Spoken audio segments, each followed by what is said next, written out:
সংবাদ শুনে, কারোর কোনো ভালো হাল দেখে, কারোর কোনো সুখের অবস্থা দেখে আপনার ভিতরে জ্বলে কিনা দেখবেন। যদি ভিতরে দেখেন যে জ্বলে চিনচিন করে, একজনের খবর শুনছেন যে সে আপনার প্রমোশন হয়ে গেছে, একজনের খবর শুনলেন যে সে মাশাআল্লাহ এত টাকা পেয়ে গেছে, লটারিতে আপনি পাইলেন না সে পাইল, হয় না এরকম? একজনের খবর শুনলেন যে তার ছেলে মাশাআল্লাহ এসএসসিতে গোল্ডেন 5 পেয়ে গেছে, আপনার ছেলে ফেল করছে, তারটা শুনছেন, শোনার পর আপনার অন্তরে চিন করে জ্বলল, হয় না এরকম? একজন হয়তো ভালো কোনো কিছু হয়েছে, আপনার মনে দেখা যাচ্ছে যে ভিতরে জ্বালা পোড়া শুরু হয়ে গেছে, অস্থির শুরু হয়েছে, মেজাজ গরম হয়ে গেছে। কারোর ভালো শুনে, ভালো দেখে যদি আপনার মেজাজ গরম হয়ে যায়, ভিতরে জ্বালা পোড়া হয়, এটার মানে হলো আপনার ভিতরে কি আছে? হিংসার রোগটা আছে। এটা টেস্ট, হিংসা টেস্টের উপায় হলো এটা।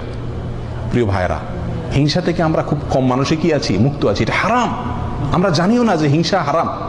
প্রিয় ভাই, কারোর প্রতি হিংসা করা যাবে না।